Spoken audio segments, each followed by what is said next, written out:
Prezados estudantes, servidores, docentes e colegas trabalhadores de enfermagem, é com imensa satisfação e dedicação que organizamos, enquanto coordenação do curso de graduação em enfermagem, a Semana Brasileira de Enfermagem da UFSC.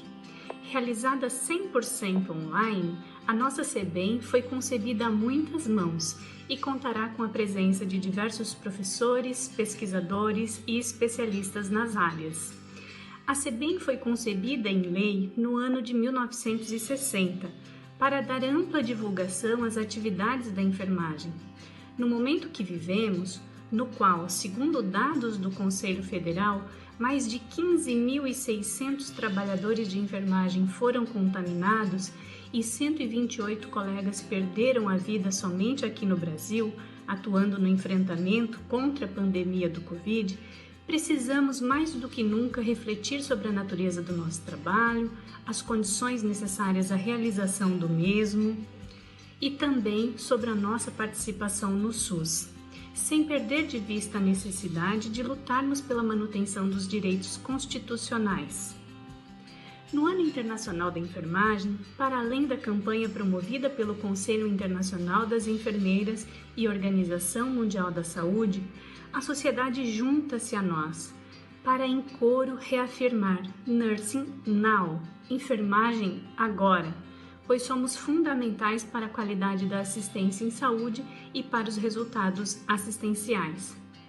Temos a certeza de que nossa dedicação ao trabalho, seja na assistência ao usuário, na gestão dos serviços, no ensino, pesquisa e militância nas organizações e entidades representativas da profissão, é que faz e continuará fazendo a diferença na saúde. Não esqueçam jamais, não existe cura sem cuidado, e de cuidado a gente entende. Nosso agradecimento a cada um dos integrantes da comissão organizadora, aos professores que aceitaram o convite para conversar conosco sobre temas tão importantes para a nossa profissão, às autoridades que enviaram suas saudações virtuais e também a cada um de vocês que está conectado com a gente.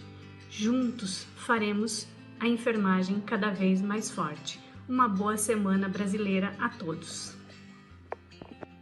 Olá pessoal, meu nome é Nadine, eu sou presidente do Centro Acadêmico Livre de Enfermagem e estou aqui para desejar as boas-vindas a vocês à nossa Semana Brasileira de Enfermagem da UFSC. Esse ano vai ser um pouquinho diferente, vai ser tudo online, mas a coordenação e as entidades estudantis prepararam tudo com muito carinho para vocês. Então espero que vocês gostem, um beijo, fiquem em casa e lavem as mãos. Oi, eu sou a Maria Eduarda, atual presidente da Atlética de Enfermagem Atena. Em nome da gestão, gostaria de desejar a todos uma boa semana acadêmica de enfermagem, que com ela possamos aprimorar ainda mais nossos conhecimentos e dar o devido valor que a nossa futura profissão merece. Muito obrigada e uma boa semana a todos. Oi gente, bom dia. Meu nome é Laís, eu sou a atual diretora de projetos da EGEM, a empresa júnior de enfermagem. E hoje eu vim aqui, em nome de todo o nosso time, desejar uma ótima semana de enfermagem da UFSC para todos vocês. Oi, eu sou a Maria Augusta, eu faço parte da LAEP, a Liga Acadêmica de Enfermagem Pré-Hospitalar e Emergência, e junto do Departamento do Curso de Enfermagem e das demais entidades idealizadoras do projeto, em nome da LAEP, eu gostaria de desejar a todos uma boa semana da enfermagem. Bom evento! Olá, eu sou a Andressa, eu sou vice-presidente da LAEMP, a Liga Acadêmica de Enfermagem Neonatal e Pediátrica. A Semana de Enfermagem UFSC foi idealizada pelas entidades do curso em parceria com o departamento. Nós da LAEMP desejamos a você um ótimo evento. Boa tarde a todos, me chamo Eluz, sou presidente da LAPEF, Liga Acadêmica de Cuidar da Pessoa com Estomias, Feridas e Incontinências. Espero que todos estejam gostando da programação para a Semana da Enfermagem UFSC, que foi idealizada pelas entidades do curso junto com o departamento. Então, em nome da LAPEF, desejamos a vocês um ótimo evento. Salve, salve, enfermagem brasileira! Sou a doutora Kátia Bertoncello, atual chefe do Departamento de Enfermagem do Centro de Ciências da Saúde da Universidade Federal de Santa Catarina. Com a vice-chefe do departamento, doutora Silvana, estamos aqui para prestigiar a Semana de Enfermagem organizada pelas nossas coordenadoras de cursos de graduação, doutora Felipa e doutora Rosane. Agradecemos pela organização, parabéns, vamos prestigiar o evento. Muito obrigada. Olá, sou Jussara Guimartini, professora do Departamento de Enfermagem da Universidade Federal de Santa Catarina e atualmente coordeno o programa de pós-graduação em enfermagem também da Universidade Federal de Santa Catarina. Quero dar as boas-vindas a todos os participantes desta atividade comemorativa da Semana Brasileira de Enfermagem, desejando que todos possam ter aprendizagens significativas para suas atividades profissionais ao longo do desenvolvimento das conferências, das lives, webinars e outras atividades desenvolvidas neste momento. Parabéns a todos os profissionais de enfermagem, enfermeiros, técnicos, auxiliares de enfermagem. Boa tarde a todos e todas. É com imenso prazer e alegria que venho dar as boas-vindas à Semana Brasileira de Enfermagem de 2020. Eu sou a professora Luciamante, falo em meu nome e em nome da professora Jane Anders, como coordenação do Programa de Pós-Graduação Gestão do Cuidado em Enfermagem, modalidade profissional. Esperamos que seja uma semana de muito conhecimento e que agregue valor ao nosso trabalho, principalmente em tempos de pandemia do Covid. Um abraço a todos, que seja uma excelente semana. Obrigada. Prezados estudantes e professores, convido a todos a comemorar mais uma vez a Semana Brasileira de Enfermagem. Que seja um congressamento festivo, apesar do momento em que estamos todos passando, e com impacto importante sobre o trabalho e a vida de nossos companheiros de profissão. Como presidente da ABEM Santa Catarina, desejo a toda a comunidade da enfermagem UFSC sucesso. E vamos homenagear nossa profissão, continuando na luta, e um bom evento para todos nós. Caríssimos alunos e professores, comunidade acadêmica, a enfermagem mostra seu valor e as equipes de saúde atuam juntos pelo bem comum. Precisamos valorizar o protagonismo do profissional de enfermagem, que estará sempre ao lado da sociedade com competência técnica e científica. E representando os mais de 62 mil profissionais de enfermagem catarinense, afirmo que precisamos garantir a proteção a estes profissionais. Somos gente cuidando de gente. Boa tarde a todos e a todas. Gostaríamos de desejar boas-vindas a essa Semana de Enfermagem a todos e parabenizá-los pelo protagonismo em época de pandemia de Covid-19, realizarem uma semana acadêmica tão importante, principalmente pelos temas que serão abordados, como o serviço de enfermagem hospitalar, atendimento a idosos e principalmente também atendimento de enfermagem na obstetrícia. Espero que todos tenham uma excelente semana e bom proveito a todos.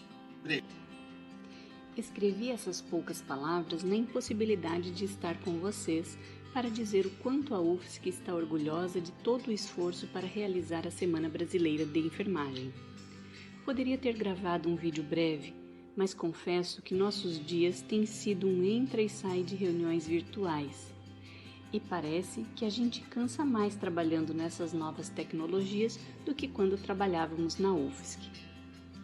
Peço à professora Felipa que faça a leitura para vocês.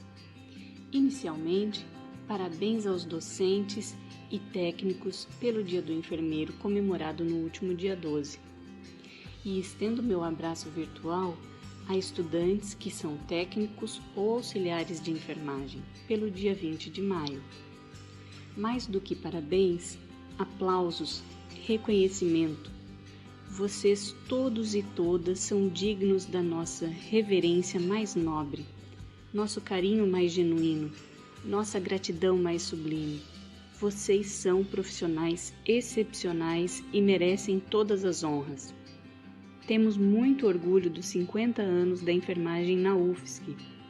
e em meio à pandemia, temos orgulho também de colaborar na atualização dos mais de 300 mil trabalhadores e estudantes da área em uma parceria com o Conselho Federal de Enfermagem. Mesmo estando somente online, quero dizer a vocês o que sempre digo na abertura de eventos como esse: sintam-se em casa. Um grande abraço e sucesso no evento. Professor Ubaldo César Baltazar, reitor da Universidade Federal de Santa Catarina.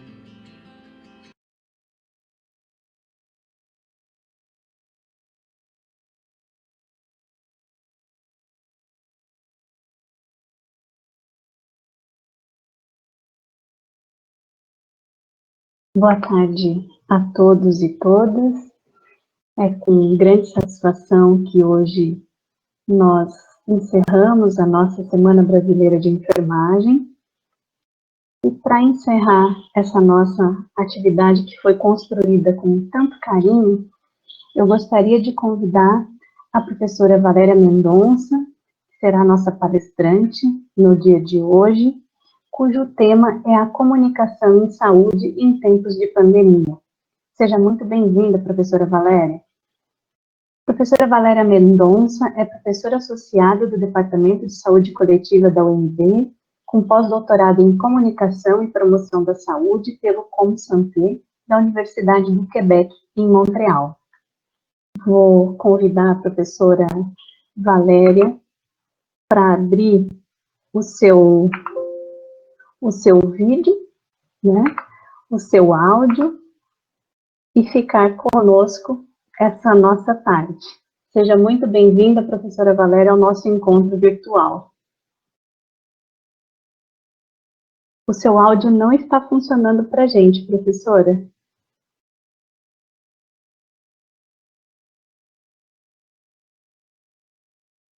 Não.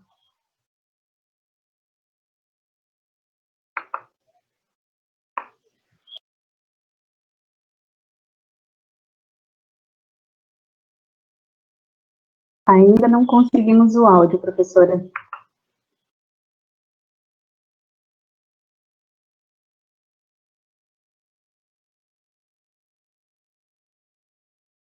A tecnologia tem disso, né? Ela agora está fechado. E agora? Agora lhe escutamos muito bem, professora. Seja bem-vinda. Obrigada. Vê que a tecnologia é sempre nossa fiel de balança. Por mais que a gente tenha feito os testes antes, ela sempre tem que dar um erro no começo, não é? Então, vamos lá. Quanto tempo eu tenho, Filipa? Professora, são 40 minutos para fazer uma explanação. Enquanto isso, a gente já vai convidar os nossos participantes aqui para irem se apresentando no chat, dizer de onde são, né? É importante para a gente conhecer o nosso público. E depois desses 40 minutinhos, a gente vai para a interação, para as perguntas que podem ser feitas também pelo chat. Ok. Então, eu vou agora também fazer meu cronômetro para ajudar você, porque eu sou muito obediente em matéria de tempo. Vamos lá, então. Bem, se todos estão me ouvindo bem, eu penso que eu devo estar devidamente bem posicionada na câmera. E eu só sinto falta de estar caminhando entre as pessoas, sentindo o retorno dos olhares, das expressões faciais, mas para vocês que pensam que não, mas a internet e essas interações tecnológicas também se encarregam de transmitir essas temperaturas. E eu espero que eu consiga aquecê-los durante toda essa nossa fala. Eu quero começar oficialmente fazendo os agradecimentos, que a gente sempre faz de praxe, mas eu vou inverter, Filipa. Eu vou começar agradecendo a Nadine, a Eduarda, a Laís, a Maria Augusta, a Andressa e a Eluce, em nome de todos os estudantes, de todas as estudantes presentes nessa sala e que bravamente organizaram essa semana. Eu digo isso inicialmente com vocês, meninas, porque de todo o vídeo que eu assisti aqui na abertura da semana desse movimento, que agora iniciamos o encerramento, só vimos um homem, não é? Que foi o professor Celso, e depois a mensagem do reitor. Mas, fora isso, foi um time feminino sensacional. Então, em nome de vocês, estudantes de enfermagem, eu cumprimento as demais e os demais aqui presentes. E em nome da professora Filipa, eu agradeço ao convite, muito carinhoso, muito atencioso, ela sempre muito presente, desde o momento do sim, do pedido de namoro, até a hora do noivado, chegando ao casamento. Então, eu quero destacar que foi muito bom receber esse convite, foi muito feliz essa possibilidade de estarmos aqui juntos nesta interação virtual. Isto posto, ela já me encaminhou aqui a fala, como eu devo iniciar agora a minha apresentação, e eu queria dizer o seguinte. Em primeiro lugar, eu sempre gosto de fazer uma fala como essas, não só por uma apresentação meramente acadêmica. E quando eu falo meramente acadêmica, não que a academia não seja importante, afinal é esse o nosso lugar de fala. Mas eu gosto de dizer o que me constitui no lugar de fala. Eu sou a professora Valéria Mendonça, então, como a Filipa muito bem me apresentou, eu criei e coordeno desde então o Laboratório de Educação, Informação e Comunicação em Saúde na Universidade de Brasília, que também integra um grupo de pesquisa no CNPq, há agora exatos 11 anos, né? Já passamos dos 10 anos, mas dizem assim, nas relações comemorativas você fica nos 10 até chegar nos 15. Acho que é um pouco também da vida das pessoas. Nesse caso, nós já vamos completar 11 anos de muita trajetória em ensino, pesquisa e extensão para o Sistema Único de Saúde, que é o nosso grande mestre, o grande propulsor de nossas atividades no campo da promoção da saúde e da prevenção das doenças, entre sempre os eixos da educação, informação e comunicação em saúde. Geralmente as pessoas colocam os endereços, os telefones e os contatos no fim das apresentações. Eu uso no começo, como estratégia para que vocês já digam, nossa, olha quanto endereço. Sim, sigam nossas redes no Instagram, ecos.fs, vejam nosso Facebook. Esse é o nosso telefone de contato, 3107-1820, aqui em Brasília, fiquem à vontade. E o nosso site, ecos.nb.br.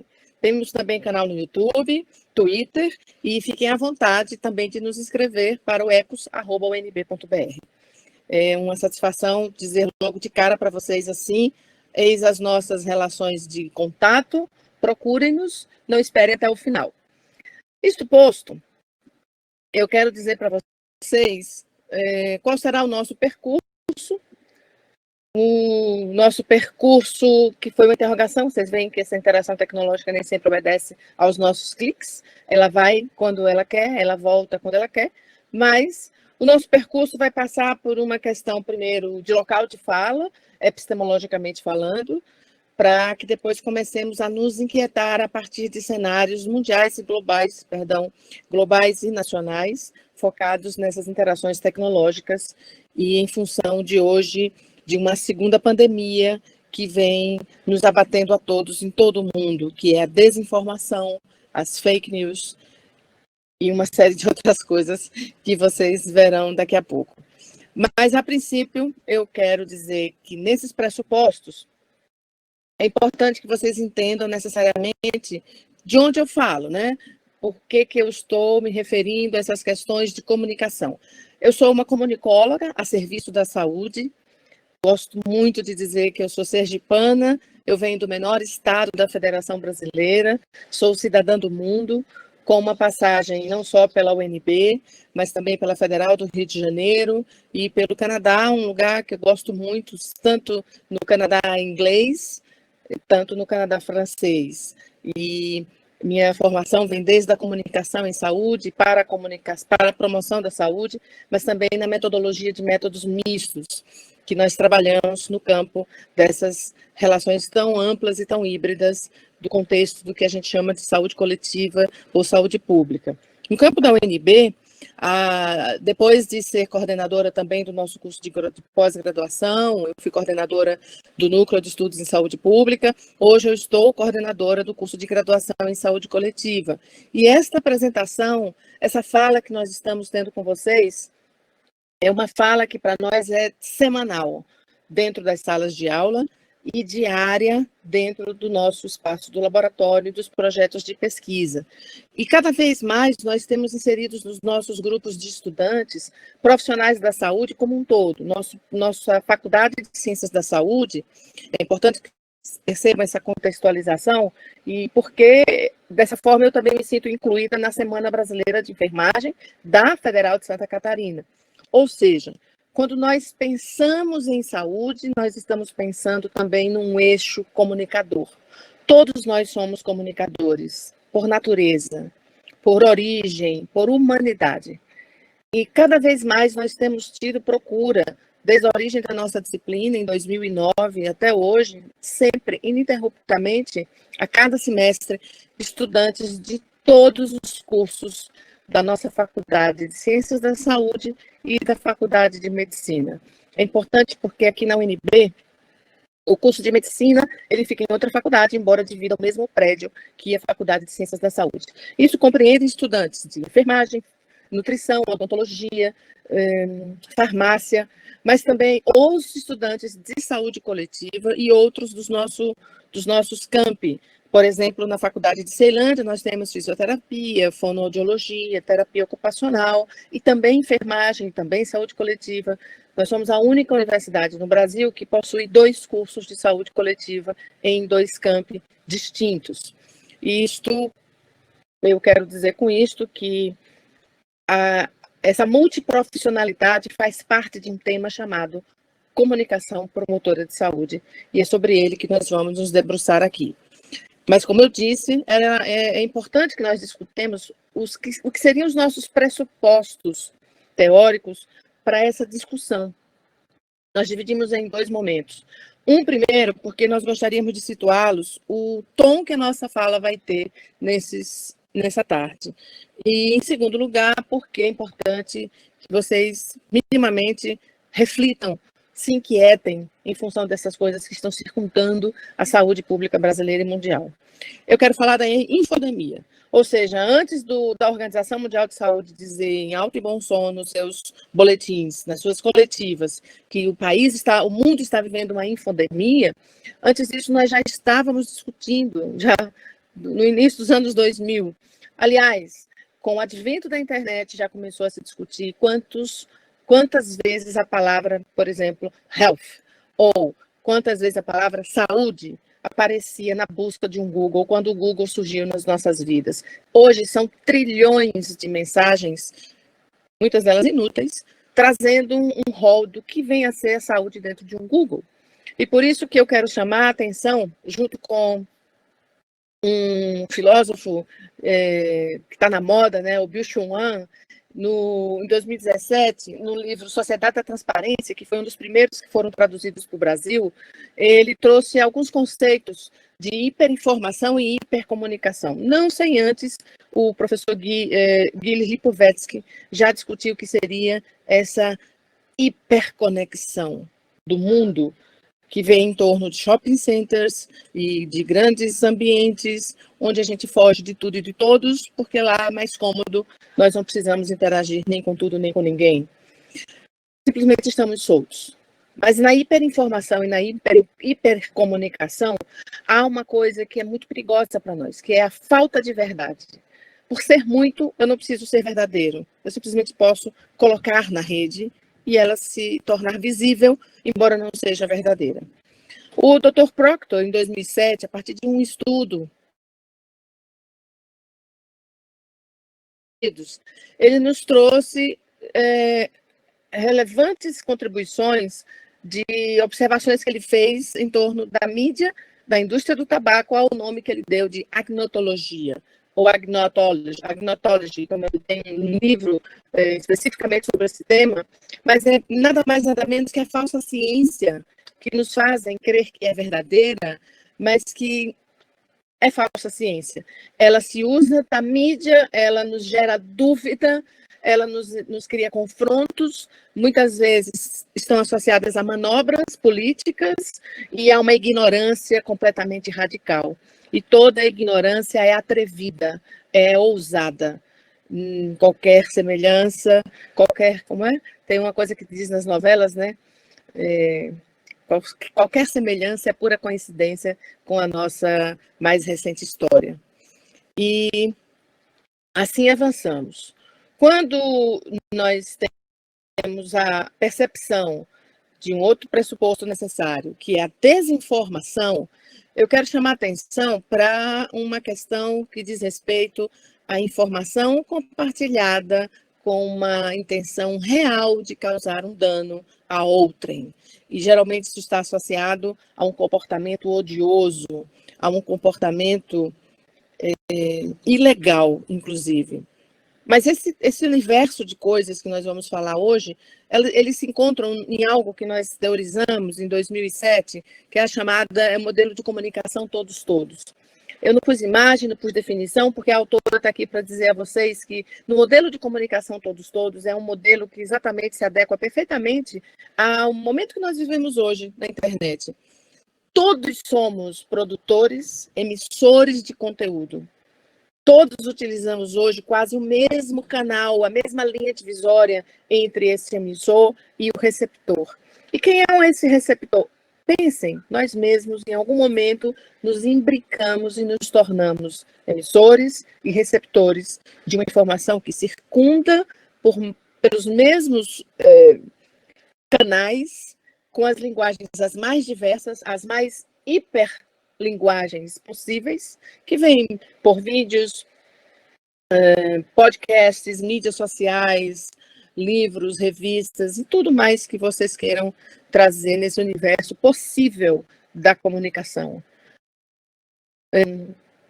Mas, afinal de contas, de que comunicação nós estamos falando? Nós estamos falando de uma comunicação em saúde. Esta comunicação em saúde, eu trouxe para vocês um conceito que é um pouco mais ampliado, é um conceito trazido pelo nosso laboratório. Nós temos um dos nossos projetos, que é o Arbocontrol, é um projeto que discute as arboviroses dengue, zika e chikungunya no Brasil, a partir dos princípios da educação, informação e comunicação para a promoção da saúde e prevenção das arboviroses. E lá, enquanto eu estou falando, vocês estão vendo. Então, e lá nós criamos um conceito ampliado de comunicação em saúde que pudesse dialogar com as nossas mais diversas necessidades. Nós não só validamos, mas fizemos, para chegar nesse conceito, uma revisão de literatura extensa, de mais de 30 anos de produção na área. Fizemos validação entre experts da área também, não só no eixo de comunicação, mas na educação e na informação também. E consideramos, por comunicação em saúde, essas ações estratégicas por meio de mídias alternativas ou oficiais, e ainda comunicação oral, não verbal e interpessoal, que é importante que se diga isso, referindo-se a vários processos dialógicos que a sociedade se utiliza. E vamos pensar em saúde. Sociedade é indivíduo, família e comunidade. Profissionais de saúde, gestores do SUS e outros profissionais que interdialogam conosco nesse período. No quesito de onde falo, no nosso slide ficou mais bonitinho, sabe? Mas tudo bem. E sempre quando a gente vem para um ambiente assim, estamos passíveis de termos desconfigurações. Falamos de uma comunicação, de um tripé teórico, né? Ou seja, o laboratório ECOS ele se fundamenta em um tripé epistemológico. Na verdade, não tem mais uma imagem de tripé.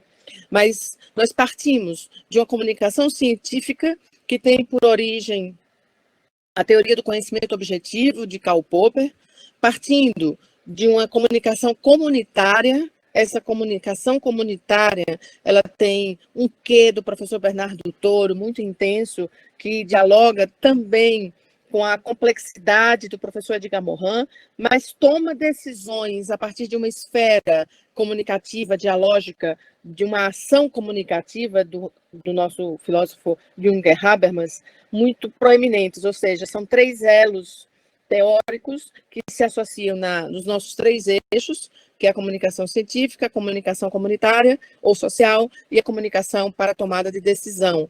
E como nós trabalhamos esses 3 eixos? Na gestão da informação e tradução do conhecimento. Essa tradução do conhecimento, nós vamos falar sobre ela um pouco mais, é algo que parece ser muito fácil, mas não é. Nós temos uma inspiração na Escola de Vancouver a respeito do Knowledge Translation, mas essa tradução do conhecimento não é só apenas chegar lá, é como chegarmos lá. E para quem vamos chegar, quando nós devemos chegar. É uma associação muito grande com o que a gente chama na comunicação de lead de notícia. Quando você escreve uma matéria, você diz o que, quando, onde, por quê, para quê. Mas, nesse caso aqui, a pessoa que vai nos receber enquanto informação é muito mais importante. Eu costumo dizer em sala de aula, com estudantes, inclusive os da medicina, que fazem muitas perguntas para os pacientes, né? E eles perguntam sempre assim, entendeu? Olha, a senhora vai agora preparar um soro de reidratação oral para o seu filho, entendeu? Não, não é entendeu. A pergunta é que está errada. O que a senhora entendeu? A senhora entendeu corretamente? Então, o que você entendeu faz toda a diferença ao invés de entendeu? Entendeu? Ah, se já entendeu, tudo bem, pode ir embora. Não é bem assim. Nossa preocupação também diz respeito a um agir diferenciado. Por isso que quando eu falo do agir, o agir comunicativo habermasiano, ele vem com um significado bem mais amplo. E para nós aqui, sempre dialogicamente e dialeticamente, para nós aqui, segundo também, novamente, o Byung-Chul Han, no seu livro Sociedade no Enxame, as perspectivas do digital, ele diz o seguinte, que significa um novo começo, ou seja, agir significa um novo começo. E começar para a gente é sempre a cada dia. Ele diz ainda que, num outro livro dele, A Sociedade do Cansaço, que as modalidades disciplinares da sociedade, como nos dizia Foucault, não mais são as mesmas. Como eu acabei de citar, os shopping centers, as academias, os bancos, aeroportos, até laboratórios de genética, eles compõem hoje outros ambientes disciplinares. E quando ele fala de laboratórios de genética, ele se refere aos novos seres procriados geneticamente. Mas, associado a esse agir, nós temos que agir separando distintivamente o que vem a ser a comunicação do medo da comunicação promotora de saúde. Então, vamos fazer divisões. Nós não trabalhamos com aquela comunicação do medo em que os jornais estampam em suas primeiras páginas ou então em seus noticiários inúmeras valas, inúmeros corpos mortos, freezers abastecidos de cadáveres humanos. Isso é real. É preciso que isso seja mostrado para as pessoas, mas não pode ser levado a título de punição. A comunicação do medo divide um caráter punitivo ao sujeito, como se ele estivesse morrendo porque ele não está se cuidando. É como o processo da dengue e chikungunya, se formos pensar paralelamente, é importante que lembremos disso. As pessoas estão morrendo de Covid-19, mas elas também estão morrendo de dengue e chikungunya, e os noticiários não estão comentando sobre isso. Claro, a pandemia hoje diz respeito a um teto muito maior da Covid-19. Nós estamos aqui trabalhando com isso em Brasília, estamos num cenário, eu acredito, um pouco melhor que outros pontos do país, mas um pouco pior do que outros lugares do país. E, nesse sentido, cada um tem que fazer a sua parte de maneira gradativa, não punitiva, não amedrontadora. O medo provoca estigma, estresse, ansiedades e depressões. Tem pessoas que hoje estão se negando a assistir televisões, noticiários, ler jornais, porque o medo está sendo muito maior. Mas para umas, para outras, o medo não está significando nada. São temperamentos, não cabe agora discutirmos a respeito disso, mas sim nos debruçarmos sobre esses agires da comunicação em saúde. Nós não usamos a palavra empoderamento. Então, eu gosto sempre de começar a dizer isso, porque muito mais que empoderar o outro de algo que ele pode usar ou não, nós trabalhamos com o engajamento social, que faz com que o sujeito se posicione socialmente. Ao posicionar-se, ele atua, ele age fortemente. Ele toma iniciativas de colocar água para a população que desce do ponto de ônibus e ali ele pode lavar numa torneirinha improvisada. Ele distribui cestas básicas, ele faz telechamada para poder saber se os vizinhos estão precisando de compras, de subdivisão de compras do supermercado. Então, esse posicionamento e esse engajamento passam por uma série de questões. Apropriação de um conteúdo que se atrai entre sujeitos que são que se identificam em sociedade. Conteúdos que precisam de linguagens adequadas. O tempo nosso é agora, sempre. Na comunicação em saúde, o tempo é agora. Não tem tempo para amanhã, nem para ontem, é tudo agora. Se não foi agora, amanhã, daqui a pouco, daqui a 1 minuto, será diferente. E o nosso espaço é aqui. Aqui é onde eu penso, é onde eu posso fazer a diferença, aqui com vocês agora, por exemplo. Esse posicionamento é ato ou efeito de posicionar-se. Ou seja, eu tenho que ter uma opinião relativa a alguma coisa. Eu não posso fazer de conta que não é comigo. A comunicação não tem como não ser comigo. Tem que ser comigo. O engajar-se, ele precisa sempre de ajustes, mas necessariamente envolvimento ativo com as circunstâncias políticas e sociais. E o profissional da enfermagem é um profissional totalmente diferenciado.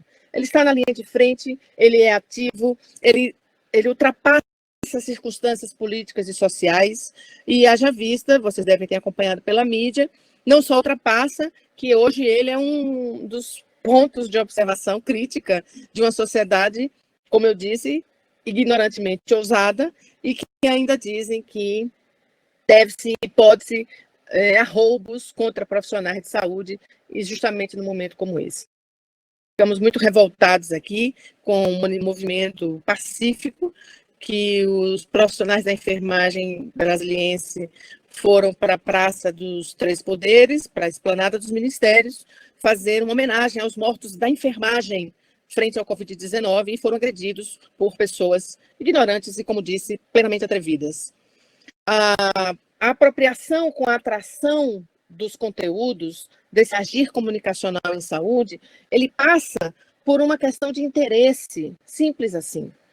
Eu faço e tomo medidas que mudam a minha vida a partir do momento que eu me interesso por elas. Se não fizerem sentido na minha vida, eu não vou adotá-las para a minha promoção de saúde. E por que eu digo isso? É fácil colocarem sempre na boa nova da comunicação. A comunicação, ela faz milagres, ela muda comportamentos, ela faz uma campanha e resolve todos os problemas. Mentira. Comunicação não resolve problemas, comunicação não muda comportamentos. Apenas quando o sujeito se apropria de um conteúdo que ele entende, que ele empreende, que aquilo é importante para a vida dele, que vai fazer a diferença, aí sim ele muda de comportamento. Veja só quantos já deixaram de fazer academia nos primeiros 3 meses, aliás, nem chegaram nos primeiros 3 meses de teste. Mas quem não sabe que fazer atividade física é bom, né?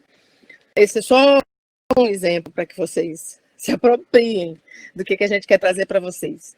Mas sempre apropriar-se significa adaptar-se. Eu não posso usar a minha linguagem, que eu estou usando aqui uma linguagem para um grupo de profissionais ou estudantes em formação, altamente capacitados, incluídos, uma elite pensante. Minha linguagem é diferente, por mais que eu também precise me fazer chegar até vocês numa nomenclatura que não é do dia a dia do curso de enfermagem, mas que tem a obrigação de se fazer entender a qualquer um. Assim eu preciso, e vocês também, se fazerem entender para qualquer cidadão ou cidadã que necessitem de vocês, que necessitem de nós, seja em sala de aula, nos serviços de saúde, nas ruas, em nossa casa. E isso não permite abandono. É um pouco de Saint-Exupéry, quando você é responsável pelo que você conquista, quando você conquista a confiança de alguém, de um paciente, como vocês vão conquistar ou já conquistaram, você não pode mais abandoná-lo. Você não pode abandonar um estudante, seja em sala de aula ou fora dela. Por quê? Porque hoje nós temos que ter esse conjunto de pessoas muito próximo a nós.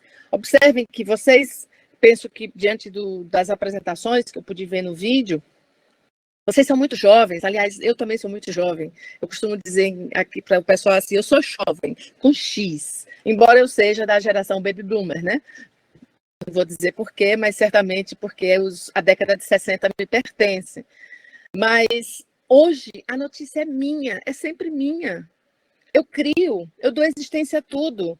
Eu pego o meu celular, que está cronometrando aqui meu tempo, e fotografo, filmo, muitas vezes sem autorização. Quantos de vocês já se pegaram sentados num ônibus, no metrô, no carro, viram uma cena inusitada e...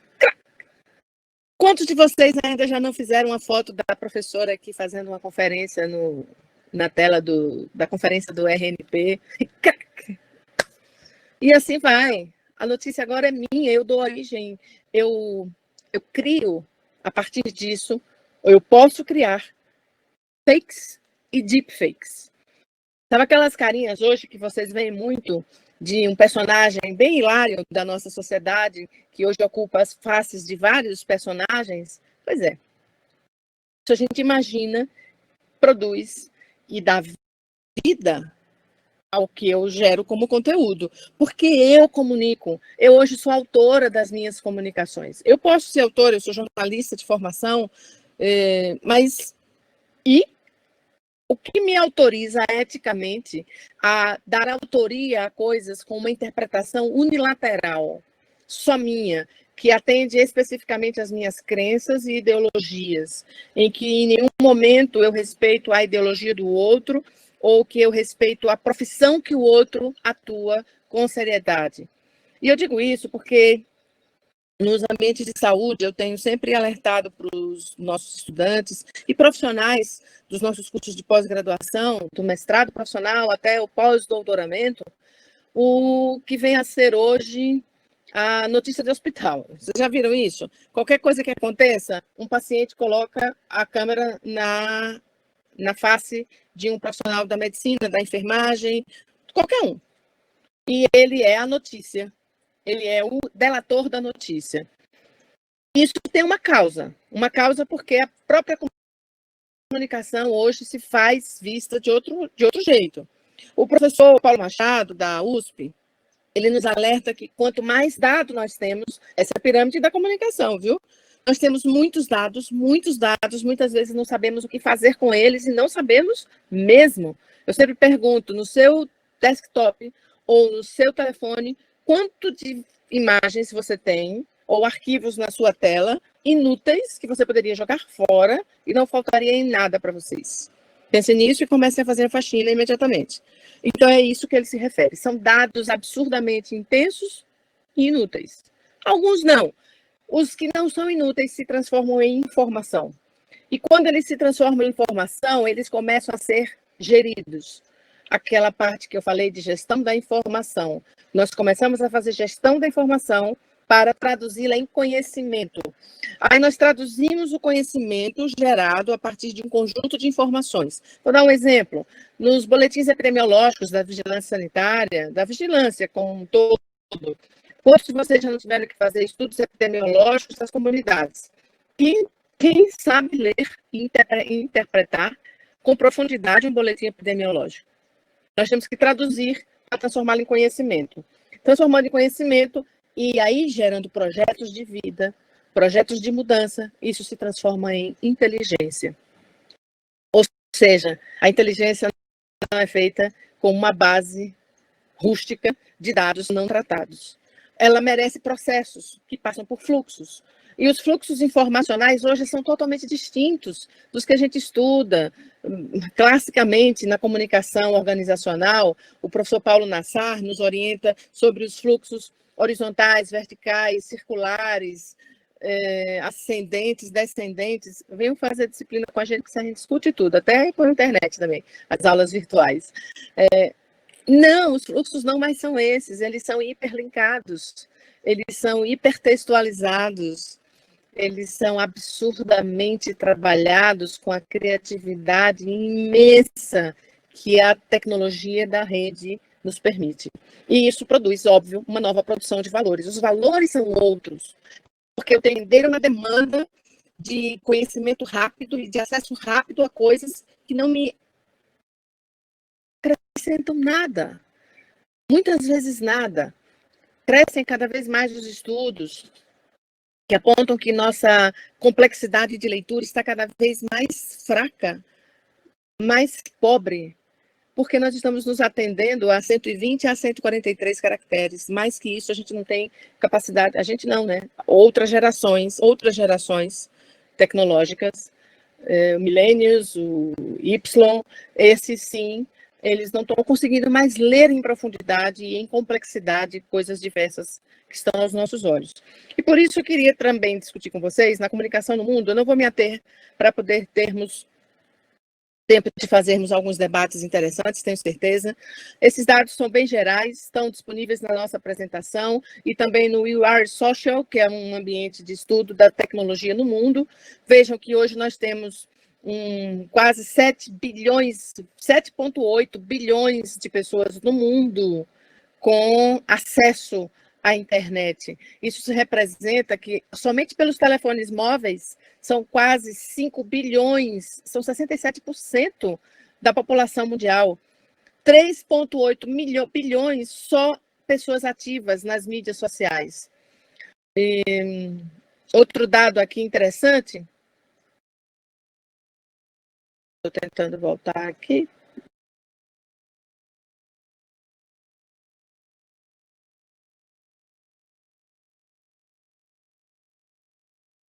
Nessa visão geral do globo, nós temos usuários de internet 4,5 bilhões de pessoas utilizando a internet. Desses, nós temos um percentual que eu vou pular, tá? Esses no final, o vermelhinho. Essas pessoas passam 6 horas e 43 minutos por dia na internet. É muita hora, gente. Só pode ser a madrugada ou o horário do trabalho, ou o horário do estudo.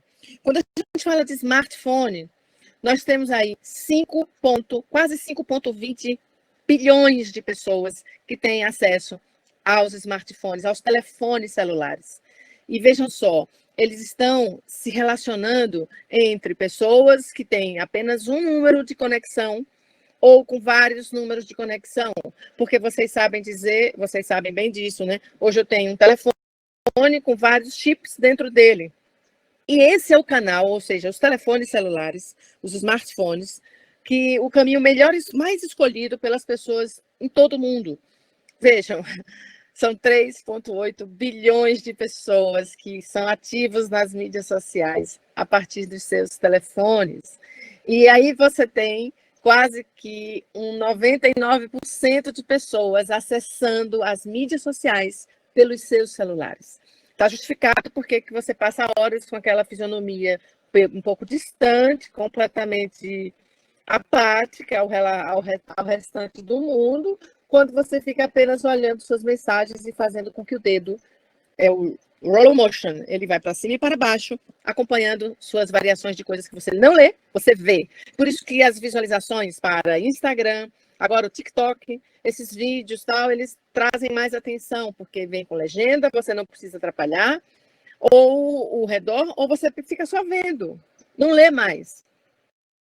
Vejam, aqui o WhatsApp, ele é o...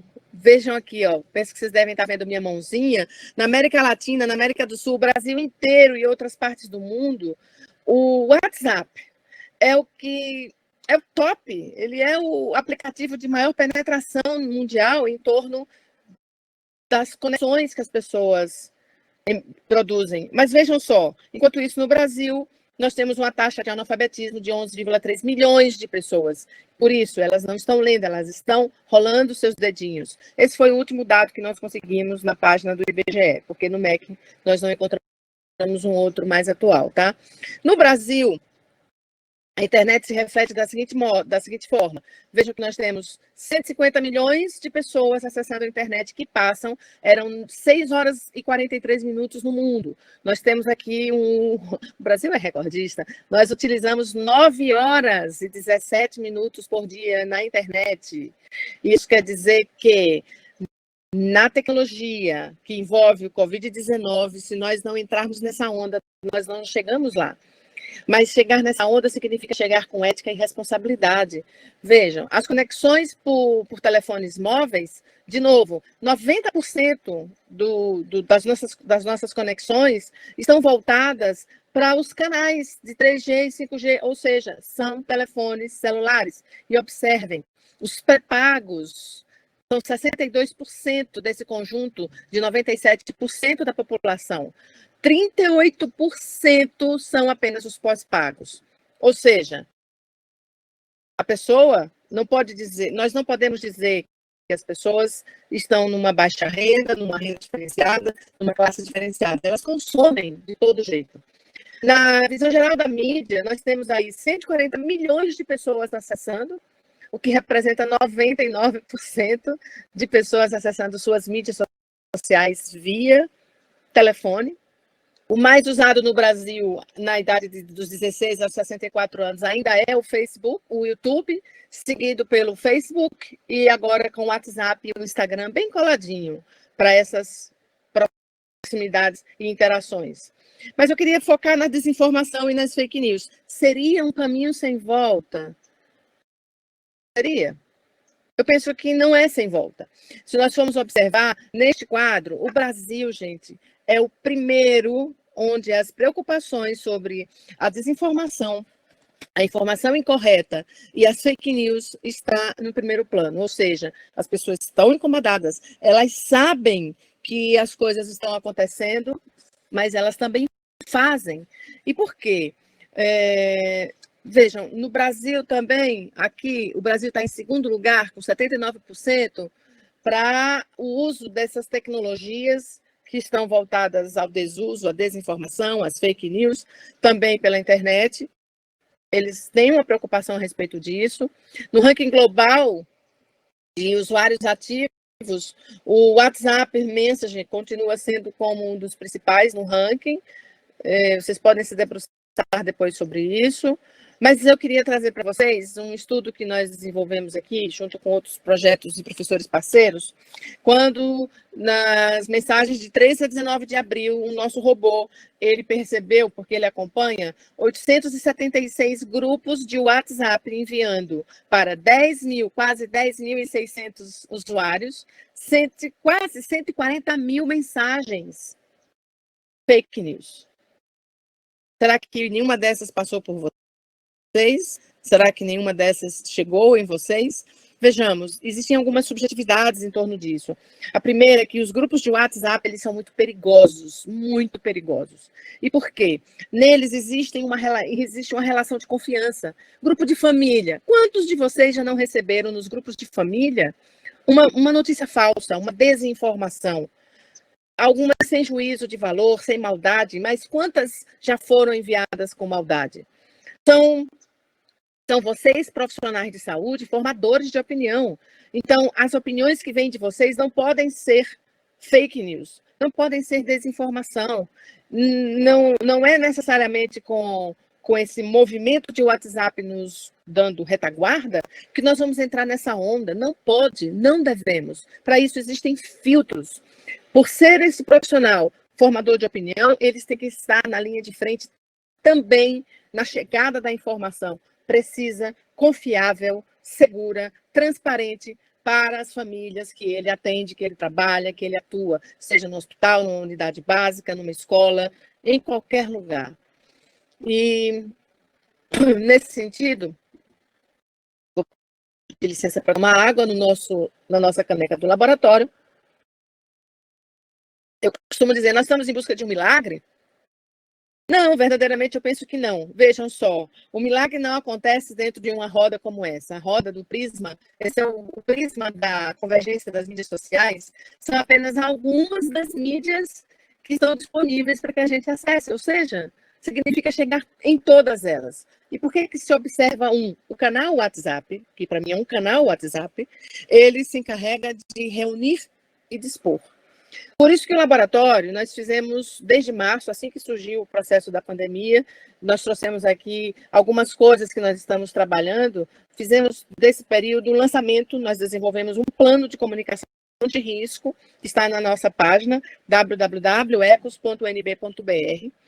E daí nós geramos uma série de ações que passam pela qualidade da informação em saúde na web, contra fake news e desinformação, gestão gestão da informação e tradução do conhecimento, ciência cidadã e, necessariamente, o que viria a ser a comunicação de risco dentro dos quesitos da pandemia e de como nós trabalhamos no contexto dela no país. Nisso, nós fizemos 11 posts, 93 stories, contamos as histórias dos profissionais de saúde. Ainda em abril, fizemos começamos lives interessantíssimas do Brasil, do norte a sul do Brasil, envolvendo temas dos mais diversos, tentando furar a bolha, tentando alcançar o mais rápido possível a outros sujeitos fora do nosso espectro acadêmico, profissional.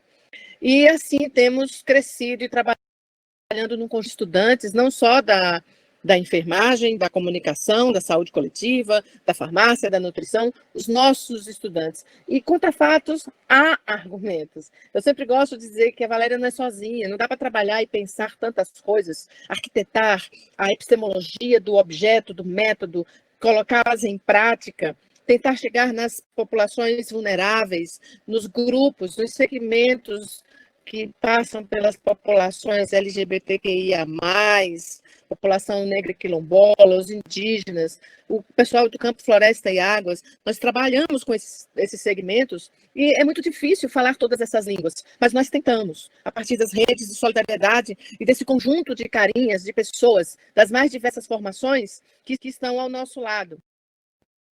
E o tempo agora, ele pede perseverança. Não adianta sairmos aqui com nenhuma fórmula mágica. Eu não trouxe nenhuma receita de bolo que no final vai dar certo. Todos os bolos são possíveis de falha e de ficarem estolados. Depende da farinha, da manteiga, da temperatura do seu forno, da tua mão, depende do tamanho do ovo.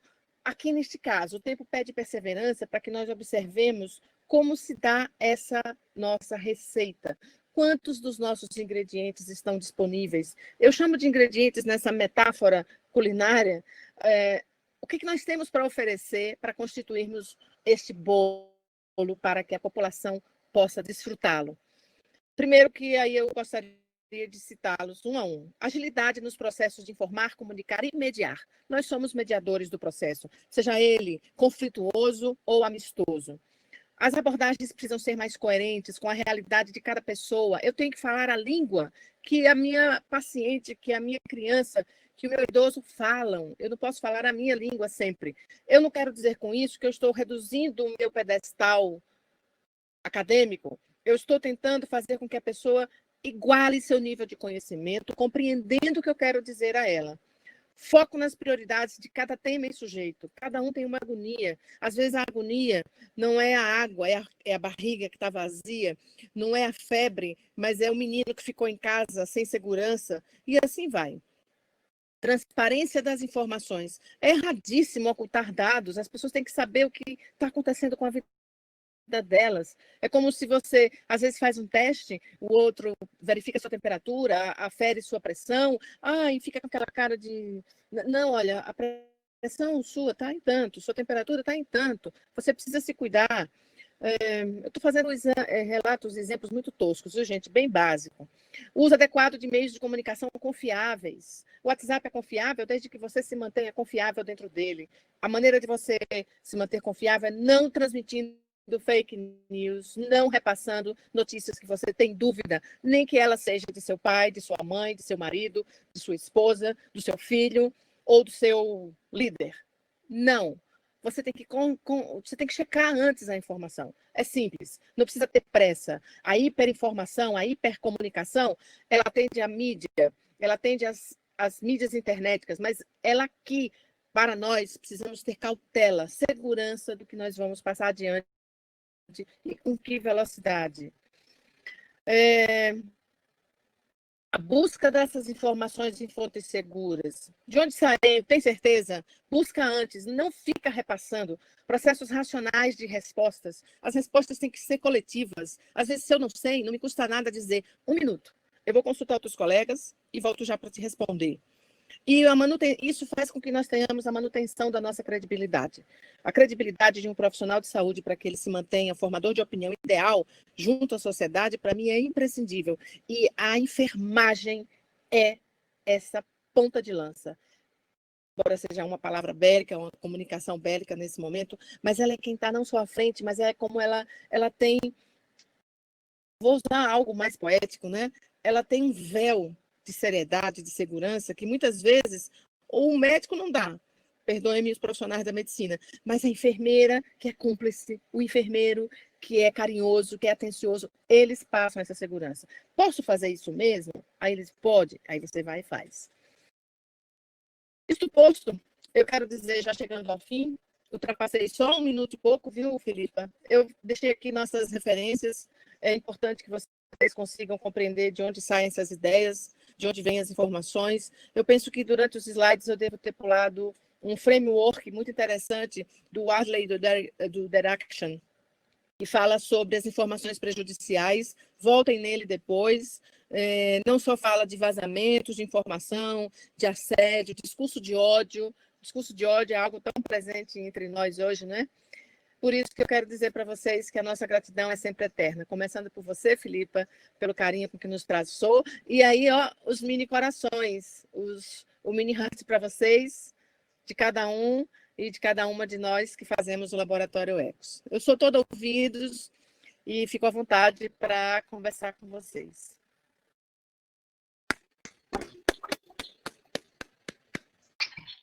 A nossa gratidão, professora Valéria. A gente queria, claro que de antemão, acho que a fala da professora Valéria, ela nos faz questionar tudo que a gente vem consumindo, se é que esse é o termo, né, que a gente está rolando nas mídias sociais, e principalmente, e aí se for pensarmos pela perspectiva da enfermagem, da nossa profissão, o quanto nós temos de responsabilidade nesse processo, né, professora? Existem algumas pesquisas internacionais que falam, especialmente na Inglaterra, que colocam o trabalhador de enfermagem como os mais confiáveis para a população.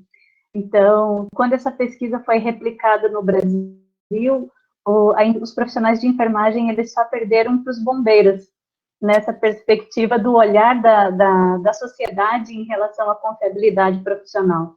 Então, se por um lado isso, claro, que nos deixa lisonjeados, porque somos reconhecidos socialmente pela profissão, pela sociedade, por outro lado, nos coloca num patamar de imensa responsabilidade com o que nós estamos divulgando, com o que nós estamos veiculando, com de que forma a gente está se comportando, né, nessas mídias.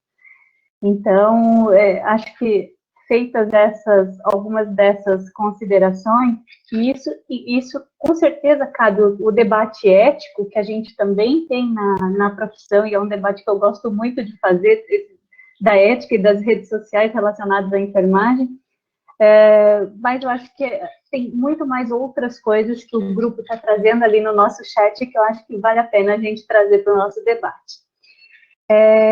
Foram vários elogios, professora Valéria, em relação à Semana Brasileira, em relação às atividades, né?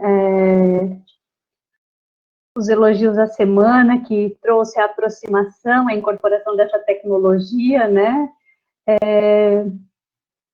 Queria trazer aqui a primeira, uma fala da Isis. É triste e preocupante ver números, grupos em mídias sociais compartilhando notícias falsas e recomendações sem fundamentação científica. Em matérias, vídeos, existem pessoas que preferem ouvir influencers leigos do que os profissionais da saúde habilitados. E aí a gente poderia incluir a ciência, né? Os cientistas, os pesquisadores. Professora, a senhora prefere que eu faça a leitura ou que ir debatendo conosco e interagindo? Eu posso ir debatendo, se você não se importar, porque eu estou fazendo aqui também uma lei. Eu fiquei curiosa quando você falou do chat, eu fiquei tão preocupada em observar meu tempo e fiquei presa aqui na manutenção dos slides. e acabei vendo que passou um, mas não tem problema, vocês depois podem ter acesso a ele. Gostei muito da discussão que a Isis traz. É preocupante mesmo. E é importante que cada vez mais nós tragamos números para um espaço tão rico como esse, viu, Filipa, Isis e demais, porque as pessoas não acreditam qualitativamente no cenário de risco que nós estamos vivendo em torno da desinformação e das fake news. E quando eu falo isso, é que eu sou da pesquisa qualitativa, mas, claro, dos métodos mistos em pesquisa. E as pessoas dizem sempre, você então não é quant? Eu disse, não, você é que não reconhece que é quali. Eu já sou quant de natureza, mas o quant precisa aprender também a ser quali. Falando disso, os números nos apontam cada vez mais como esses grupos de mídias sociais acompanham o fluxo da sociedade. E quando eu me refiro à comunicação do medo e ao discurso de ódio, eu estou me referindo de como as notícias falsas elas se imbricam diretamente. Porque, sem fundamentação científica, ela diz, eles preferem ouvir os influencers, os leigos. Existem grupos de jovens, nós trabalhamos também com população LGBTQIA+, e jovens vivendo com ISTs, HIV, AIDS e hepatites virais. E só para vocês terem ideia, eles têm a necessidade dos ídolos. Qual é o jovem que não tem um ídolo? Qual é a mulher, o homem? Vamos lá, teve uma época... Pronto, eu uma vez fui com uma amiga para um show de Roberto Carlos. E você vai para um show de Roberto Carlos e pensa que as pessoas não vibram, que quem choram são as mulheres, quem sofrem são as vovozinhas. Não. Meus olhos viram casais, homens, sabe assim, sem nenhum preconceito de gênero, nada, mas é porque você precisa assistir para ver que há uma sensibilização com os ídolos que fizeram sua geração. Eles cantavam, choravam, beijavam as esposas, pegavam, sabe assim, mandavam adeus, acenavam para o ídolo. Isso estou falando de pessoas como eu, de uma geração diferenciada desse grupo que está aqui, mas esse grupo que está aqui tem outros ídolos. Eles ouvem esses ídolos. Por isso que eu não tenho muito afeto, não tenho uma relação com ele, mas eu sugiro que vocês assistam o Roda Viva, acho que tem 2 semanas, com o Felipe Neto. O Felipe Neto é um jovem que é um influencer, ele fez uma série de discussões de meia-culpas, eu antes pensava assim, eu antes pensava assado, mas ele mostra algo que o jovem também precisa entender, que é o amadurecimento ao longo da sua vida. A gente amadurece. Eu hoje, nesse ano, certamente não serei a mesma do ano que eu vivi em 2019. Eu hoje não sou a mesma dos meus 30 anos, nem dos 40, nem dos 50, para por aqui. Mas este ano nas nossas vidas, ele vai ser fundamental no divisor de águas. E eu penso que agora tem que fazer o caminho inverso, sabe? Nós temos que assistir os influencers e todos os youtubers e todos os nossos ídolos com os olhares de dúvida. Será que ele está falando tudo? Será que ele, de fato, me representa? Será? Eu penso que o será é o grande trunfo que nós vamos ter para agora. Eu segui aqui, também estou lendo aqui. A Isis continuou falando, né, que a gente tem que ficar atento aos youtubers, né, pois muitos estão afetando de maneira negativa a saúde das pessoas com conteúdos baseados em achismo. A Luísa também faz essa observação. Aí a Iracema faz uma pergunta. Professora Valéria, se a senhora tem alguma informação sobre o número de pessoas que não têm acesso à internet no Brasil e no mundo? O bom dessa tecnologia é que a gente já põe a resposta em tempo real. Na CGI, no site do Comitê Gestor da Internet no Brasil, existem lá os últimos levantamentos dos incluídos e dos excluídos. Porque há de se entender hoje o seguinte, a preocupação de antes era quantos excluídos nós ainda tínhamos. Hoje, por que eu coloquei a taxa de analfabetismo? Não importa o analfabetismo do letramento, porque nós já somos analfabetos informacionais. O relatório PISA já nos dá um conceito que vamos demorar ainda outras gerações para superarmos, mas nós temos uma incapacidade de letramento informacional muito grande. Para quem não sabe, o que significa isso? Eu assisto um capítulo de novela, acaba de assistir o capítulo da novela naquela noite, aí meu filho chega atrasado, pergunta: mãe, como é que foi o capítulo da novela? E eu não sei contar. É falta de letramento informacional. Eu assisto algo, participo de algo, mas eu não consigo entender o que aconteceu e não consigo me expressar sobre aquilo. Nesse sentido, as pessoas, não importam que elas sejam analfabetas, que elas sejam informacionalmente desletradas, mas elas têm acesso tecnológico. Lembra do que eu falei? Do vai e do vem.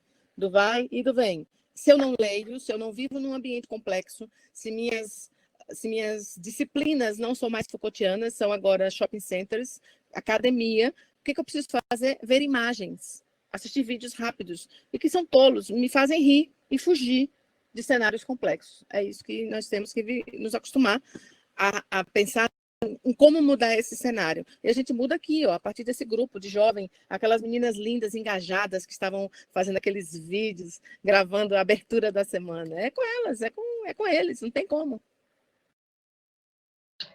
Professora Bianca, ela faz uma pergunta, né? A subnotificação de casos de Covid-19 no Brasil tem atrapalhado de que maneira a comunicação? Como lutar contra esse tipo de desinformação? Muito boa pergunta, Bianca. É uma desinformação a partir do momento que não há transparência dela pelo gestor que deveria informar. E eu vou dar um exemplo clássico aqui, no Distrito Federal. Eu não posso falar do restante do Brasil, no que não é tão específico. Aqui no Distrito Federal, desde a quinta-feira da semana passada, a Secretaria de Estado de Saúde deixou de informar diariamente em seu boletim os números de leitos de UTI ocupados por Covid-19. Isso quebra profundamente o ciclo de modelagens estatísticas que vinham sendo feitas para que fôssemos acompanhando os casos e reduzindo as subnotificações de quando chegam, né, na UTI. Pararam de informar. Por que pararam de informar? Isso não poderia ter separado de informar. Não só pela academia, mas pela mídia. Precisa dizer para as pessoas, sem medo, do que está acontecendo no entorno delas. Observemos que a subnotificação faz com que a gente conviva cada vez mais com a pessoa que se contaminou com o vírus, não apresentou os sintomas, mas ela está ali. Eu assisti e nós não sabemos, assisti um especial da CNN Brasil no fim de semana, que estava apresentando os atendimentos das equipes do SAMU e dos aparatos de proteção para o atendimento dos pacientes, ou com suspeitas ou não do Covid-19. E num determinado hospital do Maranhão, quando a equipe chega para entregar um paciente e que se confirmou que estava com Covid-19, aparece um médico sem jaleco, sem óculos, sem máscara, sem touca, sem luva, sem nenhum aparato de proteção. E disse ele que estava assim porque ele já tinha pego a Covid, ele tinha saído do quadro, já estava voltando do isolamento dele e que ele não pegaria mais. Lamento. Que pensamento é esse? Isso é uma agressão ao colega, a si próprio, da ignorância atrevida a qual me referi, e, de certa forma, quem disse que ele não vai ter novamente? Existem vários tipos de subnotificação, né? A oficial dos órgãos de saúde, que deveriam cada vez mais nos respaldar com suas informações seguras, a subnotificação também da conivência de profissionais que se endeusam, mas também de uma população que dispensa, que por não conhecer, não exige. Imaginemos se saíssemos da academia, dos órgãos de controle, das cabeças pensantes, e se toda a população exigisse que a subnotificação fosse de uma vez por todas quebrada, que todo mundo tivesse que fazer teste, exame. Primeiro, não tem dinheiro para fazer teste em todo mundo. Segundo, que os testes têm um quê, né, de consulta, e até onde vai, é falso negativo, vai, não vai, até onde a confiabilidade desses testes chega para nós, a ponto de que a Anvisa, aqui em Brasília, exigiu que as farmácias que estão fazendo ainda os testes rápidos, pagos, e outros laboratórios, também notificassem, porque também não estava notificando. Então, é fácil também ganhar dinheiro com as pessoas que pagam para fazer um teste que não é confiável e que também não me notifica. Imaginemos quantos vizinhos dos nossos condomínios ou do nosso ciclo mais próximo tiveram Covid, sintomas, se contaminaram e ninguém sabe. E fica por isso mesmo. É o Brasil, é o país que vivemos, com o sistema que temos. É uma pena. Professora, seguimos no nosso debate. A Vitória e a professora a Vitória Davi coloca que foi utilizando ferramentas como robôs disseminando notícias falsas que chegamos, por exemplo, ao resultado das nossas eleições, né, para vermos como esse tema afeta uma nação inteira e que é de extrema importância. E nesse mesmo sentido, a professora Rosane Ramos faz um questionamento depois, se o laboratório vem trabalhando em algum dos projetos para monitorar fake news durante as campanhas eleitorais. Bem, com as campanhas eleitorais, necessariamente não. Nós trabalhamos com fake news no âmbito da saúde, desinformação. Esse ano nós fechamos uma parceria com a Faculdade de Comunicação da UNB e o SOS Imprensa, que é um ecos só da imprensa. O SOS Imprensa existe é um dos laboratórios mais antigos da comunicação, voltados para fake news, desde 1999. E esse ano nós nos juntamos a eles para não só fazer, de novo, a gestão da informação e qualidade em saúde na web, nós trabalhamos com essa linha, porque eu sou a pessoa da comunicação dentro da saúde, e que chegou, inclusive, a ser coordenadora de curso de pós-graduação e de graduação. Vejam como nós somos multidisciplinares na saúde coletiva. E isso é a nossa riqueza. Então, nós trabalhamos com a gestão da informação e tradução do conhecimento em saúde. E a qualidade da informação em saúde, na web e em outros ambientes. Não fizemos ainda campanhas eleitorais, nem processos políticos, embora já fizemos alguns ensaios com a disciplina de políticas públicas em saúde do nosso departamento, para avaliarmos o quanto isso já fizemos, sim, os discursos de saúde entre os candidatos ao governo do Distrito Federal e à presidência da República. Nós fizemos isso numa turma em sala de aula e os discursos de saúde, realmente, a tese não condiz com a verdade, sabe assim, a atitude, enfim. E eles falam mais, inclusive nos planos de governo, os planos de governo propostos, nós fizemos uma análise entre as falas dos debates públicos e os planos de governo, tanto para o governador do Distrito Federal como para a presidência da República. E a emenda foi pior do que o soneto, embora serviu como um experimento em sala de aula muito bom, para que eles se vissem na condição de analistas de quem, e foi muito bom, foi um divisor de águas intenso entre os estudantes, de quem eu voto pensando na saúde na qual eu me formo para trabalhar nela, né? Me dedico a ela.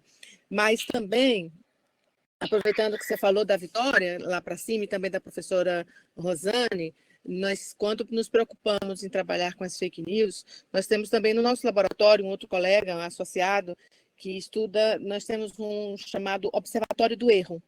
O erro, filosoficamente, sociologicamente, pensando no campo da saúde, quantos erros advêm de informações de ódio. Gabinete de ódio diz alguma coisa para vocês? Então, entre aspas, informações de ódio, palavras de ódio, que vêm agregadas às desinformações e às fake news. Para isso, nós fazemos um inverso. Nós fazemos o fact-checking, ou seja, nós checamos os fatos em agências que trazem outras informações a partir de robôs muito mais avançados e robustos que nós não dispomos, infelizmente, dentro das universidades públicas. Não ainda. Perdoe-me. Mas na checagem dos fatos, nós chegamos a algumas agências que vocês já devem ter ouvido falar e são muito interessantes. Eu vou até fazer uma propaganda aqui, uma merchandising.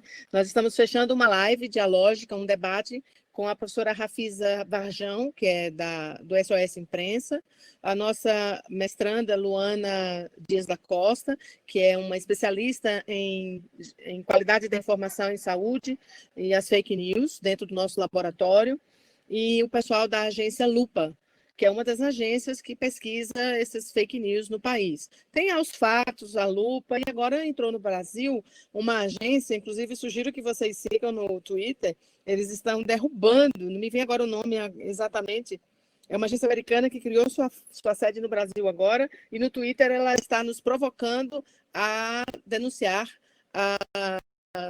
os sites que fazem campanhas de fake news para que os seus anunciantes saiam dele e assim dê mais lisura, né? Coerência com esses ambientes, que de nada valem, só para desinformação. Ótimo, professora.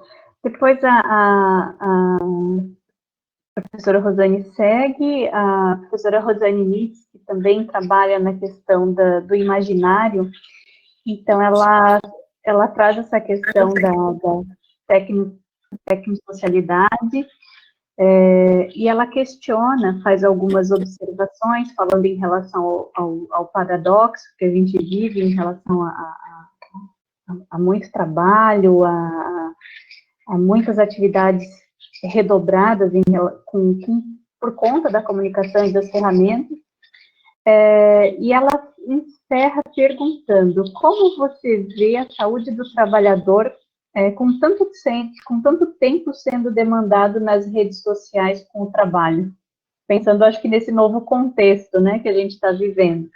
E a professora Rosane, ela questiona a questão do negacionismo, como que você vê esse momento de negacionismo da ciência, da educação e como combater isso, né? Acho que esse é o grande desafio. Eu já vi que a Camila já passou ali, já deu a dica. Nossa, essa Camila foi formidável, eu já agradeci aqui, exatamente, os lip chats. Muito obrigada, Rosane. Vamos lá. Sim, olha, a Natália, que trabalha conosco no laboratório, ela é especialista em gestão da informação e tradução do conhecimento. A Natália Fernandes é sanitarista e educadora em saúde, mestre em saúde coletiva. Tem que fazer propaganda do povo, né? Ela está falando que nós temos um quadro de fake ou fato em nossa página do Instagram, no @ecos.fs. Sigam lá nós, por favor. Eu fiquei muito feliz com essas duas provocações das duas Rosanes, a Rosane com I e a Rosane com E. Eu não sei se vocês perceberam, a fisionomia muda, né? Porque é uma possibilidade de diálogo muito intenso. Vejam só. Por partes. O negacionismo vem de um movimento que é muito curioso e que eu me referi ainda há pouco quando o Byung-Chul Wang nos diz que nós estamos em sociedades cansadas, sociedades que vivem em enxames ideológicos, tecnológicos, e ao mesmo tempo que precisa de uma transparência para tudo que ela vê, sente, vive, etc. Cada vez mais, eu costumo dizer que nós entramos na época do São Tomé, eu quero ver para crer. Como é que eu quero ver? Não importa, eu quero ver nem que seja mentira. Eu quero ver nem que seja inventado. Eu quero ver nem que seja um fake. Desse modo, nós estamos perdendo a capacidade de um pensamento complexo, de uma visão global, crítica em torno da sociedade em que nós vivemos. Nós estamos perdendo, pela velocidade da hiperinformação e da hipercomunicação, a capacidade de escuta qualificada, da pedagogia do afeto, que é tão simples de ser executada, desenvolvida, e não precisa ser só em sala de aula. A pedagogia do afeto, na minha concepção, parte de uma questão simples: ouvir o outro, ver o outro, abraçar o outro. E às vezes a gente não faz isso nas nossas próprias casas. Os ambientes das academias viraram ambientes de competição. Quem consegue chegar em tal experimento ou em qual teoria mais rápido do que o outro? E não junto com o outro, em benefício de todos nós.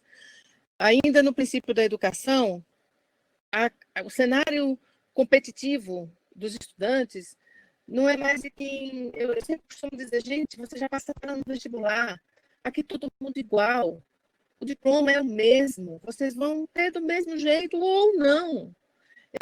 Quando os meninos chegam no... pessoal da enfermagem, aqui na UNB, adora chegar na disciplina de comunicação e saúde, que para eles não é obrigatória, quando são formandos.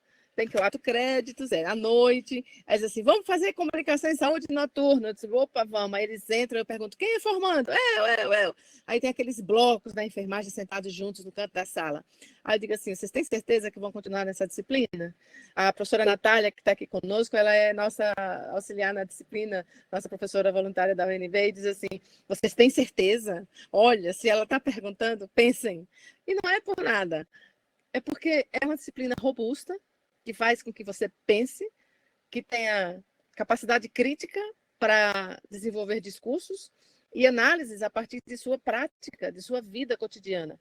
E nós já tivemos muitas profissionais da enfermagem brilhantes na nossa disciplina, e que uma vez a gente fez, inclusive, uma dessas dinâmicas. E a dinâmica foi assim, ok, ela estava no neonatal e disse assim, olha, você vai ter que trabalhar com uma mãe que está chegando aqui, o Distrito Federal, gente, é repleto de embaixadas, vocês sabem, e muitas vezes você chega num hospital e está lá um filho de um iraniano que só fala inglês, com aquele sotaque bem... E é difícil de ser entendido. E quando muitas vezes chega aquele afã, né, e ele esquece a língua.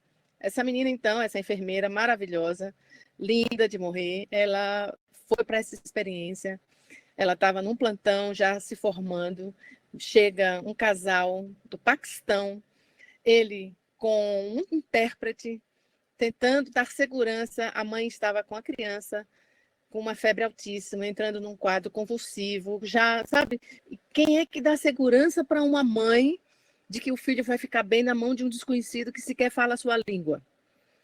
E eu disse assim, há de ter algo para você comunicar com essa pessoa. Isso nós falávamos em sala de aula antes do fato ocorrer. E ela me disse assim, professora, eu lembrei da senhora, porque chegou no meu plantão assim assado. Sabe como eu fiz, professora? Eu já sei, Libras. Ela, não, professora, eu não sei traduzir Libras. Eu fiz sinais. Aí eu disse, você usou a expressão, o gesto, você se comunicou. Ela foi, professora, e o melhor de tudo é que eles entregaram o bebê, acompanharam tudo, e o bebê saiu 2 dias depois. Quer dizer, é a comunicação natural que a gente deixou de usufruir para darmos vazão à comunicação mediada pelas tecnologias. É preciso, às vezes, você parar de fazer mensagem, ligar para o outro e saber como ele está. Porque quando você não faz isso, você perde a chance de convencer o outro num diálogo, e eu não gosto do convencimento, mas você argumentar com o outro num diálogo robusto, coerente, coisas que podem impactar nas tomadas de decisão de um terceiro em função de uma decisão política, por exemplo. Então, esse momento negacionista passa muito por nós. Eu gosto de dizer que a influência norte-americana da competição exacerbada, não só da educação, da ciência e da produção do conhecimento, de quantos 1000 vezes vamos aparecer nas nossas pesquisas na internet, isso nos influencia negativamente, porque nós deixamos de fazer algo com tempo para atendermos o período do tempo dos artigos científicos, de informações, às vezes, inconstrutas, sem a essência construída do pensamento científico, mas por força da obrigação do ponto que você tem que atender para progressão ou para ascensão no grupo, você se obriga a falar, às vezes, coisas, como a gente diz, né? A produção salsicha, salame, né? Salame science muito rápida, toda fatiada, muito rápida, mas sem muita qualidade. É isso que nós pecamos, não podemos deixar que isso aconteça.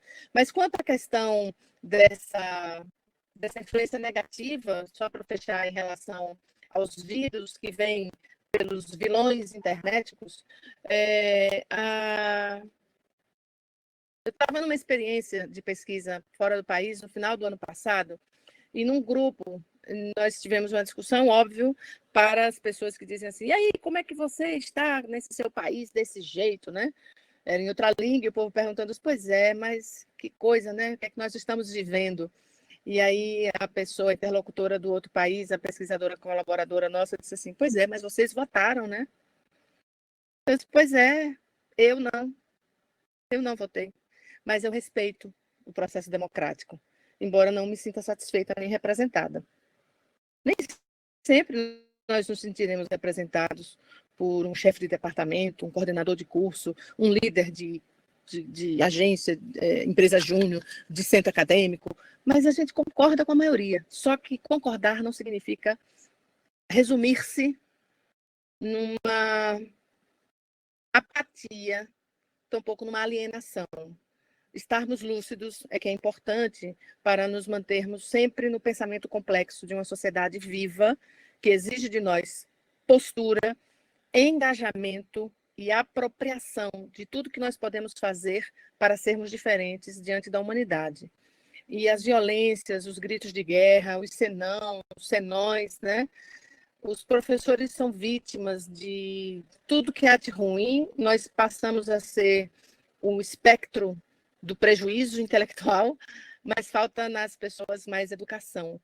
O profissional de saúde é o que é o ruim, porque não sabe fazer, mas falta nas pessoas compreensão de que sem eles, elas não sairão com vida das unidades de saúde e das unidades hospitalares. Quer queira ou não, é a educação que nos forma pessoas conceituam, mas que também podem ser livres dos preconceitos para criarmos nossos próprios conceitos. E não só pela leitura, a leitura do mundo, a leitura do outro. Eu penso que a última fala essa da professora Rosane nos traz uma reflexão. Eu fiquei muito feliz, viu? Muito feliz mesmo. Com todas, mas essa em particular. Nos traz muita sensibilidade no olhar da própria sociedade em que vivemos, seja em Santa Catarina, ou aqui no Distrito Federal, ou no meu pequeno Sergipe, que é o menor estado da federação. Que sociedade nós queremos e o que podemos fazer para ela ser diferente. Porque nós vamos sair diferentes desse movimento. O movimento Covid-19, um movimento que traz, não só com ele, já existia antes do Covid, viu? Da desinformação, das fake news. Eu pus alguns textos lá. Gente, pasmem, desde o Império Bizantino, no século VI, já existe fake news. Não é novidade do nosso século pós-moderno. Não é. A sociedade vem imbricada em má informação, em desinformação, em discurso de ódio, desde que ela é humanidade. E eu falei do Império Bizantino, de todas essas questões que vieram, na época, vinham construindo informações ruins para desconstruir o império. Hoje se faz discursos ruins para se desconstruir uma sociedade livre e democrática, de pensamento amplo, diverso, e pela sua liberdade de pensamento, ela é o que é. Seria se nós não fôssemos assim, né, aqui. Estou muito tocada com a sua fala, viu, Rosane? Muito. Professora, nós gostaríamos muito de agradecer o prazer de ter estado contigo nessa nossa tarde, ter feito essas reflexões na nossa semana, né? As pessoas ainda estão digitando ali no chat, mas principalmente de dizer o quanto é importante que nós façamos essas reflexões, né? Nós iniciamos a nossa semana de enfermagem com um tema que era a discussão dos sistemas de saúde no enfrentamento da Covid, pensando nessas estratégias dos sistemas e como as sociedades estão lidando com isso nos diferentes cenários do mundo. E encerramos com esse belo tema da comunicação e da importância da gente pensar e repensar sobre isso no nosso cotidiano. Então, nossa gratidão. Eu passo para ti para fazer uma fala final e depois a gente encerra oficialmente a nossa semana. Bem, eu já respondi aqui a Iracema, quando ela falou. Eu fui rápida aqui também, tá, Filipa? Ela falou a questão de como se propagam mais rápido, né? Essas fake news se propagam porque a gente alimenta a propagação dela. Essa é bem verdade. Perguntem-se a si mesmos quantos grupos vocês participam no WhatsApp, quantos vocês são realmente úteis e quantos vocês podem sair deles sem nenhum prejuízo ou constrangimento. Os grupos familiares, eles partem de uma relação de confiança, é a mais perigosa de todas. A mesma acontece com relação de grupos de amigos, colegas de trabalho. Nós mantemos ali relações de confiança. E você presume, se fulano postou é porque é verdade. Eu tenho um mau hábito tremendo. Uma amiga que é da área do direito, ela faz parte de grupos do direito, né? Ora, da justiça no país. E uma vez ela me manda uma fake news, um vídeo que ela não checou. Já tem um certo tempo e foi daí um divisor de águas na vida dela. Eu disse assim, olha, me desculpe, você tem que dar o exemplo. Você circulou uma fake news. Isso desse vídeo que você está mandando é um deepfake, inclusive, que não tinha muita circulação há 2 anos, mas agora tem mais. E as pessoas estão circulando. Você não pode fazer isso. Aí ela, mil perdões, e, sabe? É importante que a gente faça, viu, Iracema, esse retorno. Nós temos que dizer para as pessoas que elas estão circulando coisas falsas, que aquilo não está correto e que seja em público, para que ela tome consciência daquilo que ela está fazendo. E nós não podemos fazer isso. Se nós vamos dar o exemplo, que comecemos com os nossos grupos de família. Eu quero dizer, Filipa, que não é porque é a parte que me toca, mas também porque é a parte que me toca.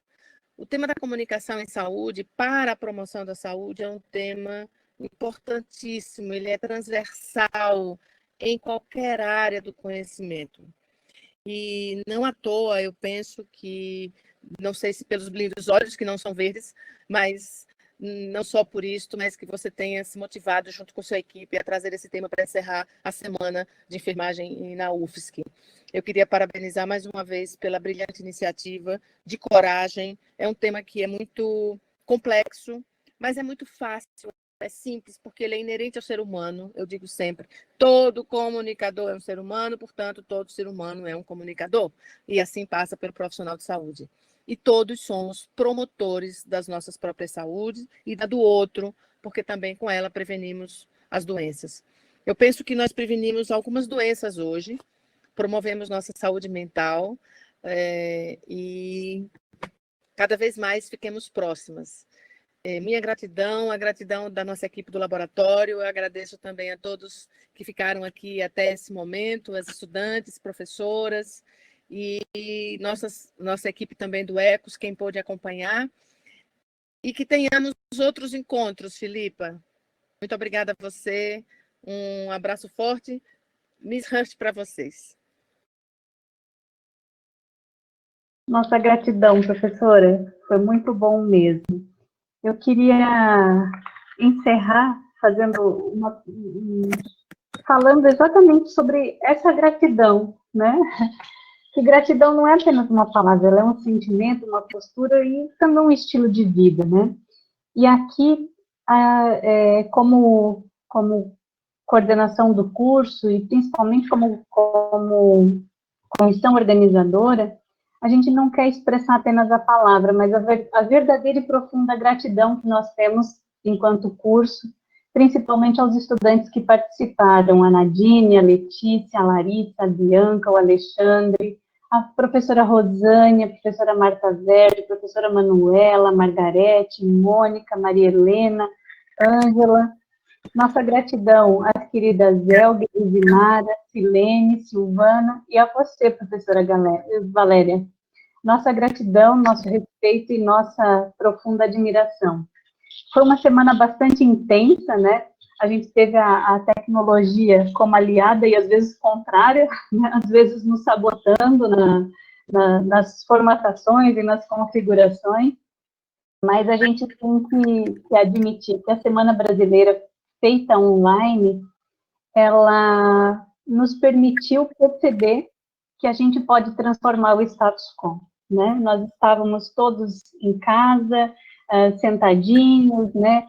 Invisíveis, de certo modo, por esse trabalho remoto, mas agora a gente se coloca visível online, debatendo e discutindo no olho a olho, mas mediado, né? Ou na palavra a palavra, talvez. Nós tivemos mais de 2.300 acessos na rede, né, desde que a gente iniciou a Semana Brasileira no dia 19, acompanhando as palestras, os debates e as atividades que a gente estava fazendo. O canal Enfermagem UFSC, ele foi o fruto dessa contingência, desse cenário, desse contexto. e dizer que foi muito bom, porque a gente ativou as redes, as ligas, a empresa júnior, o centro acadêmico, os professores, as entidades de representação, as autoridades da institucionais pela enfermagem. Então, isso foi super importante para a gente. Durante a SEBEM, eu acho que nós, enquanto comissão, enquanto sujeitos, exercitamos a resiliência, né? E pensando nessa resiliência como uma resistência em meio a esse mar de pedras, então a gente deixa o desejo de que sejamos sempre abertos, resilientes e principalmente gratos, né? Então, fica o nosso agradecimento a todos os professores, a todas as pessoas que participaram conosco online, que estão acompanhando, que viram, que discutiram, e nossa profunda gratidão por essa semana, por esse encerramento e pela presença e pela participação de todos. O nosso muito obrigada, professora. Agora, vamos passar para Larissa, que vai fazer algumas observações, né, Larissa? Algumas orientações finais em relação à certificação da nossa semana, tá bom? Muito obrigada, professora.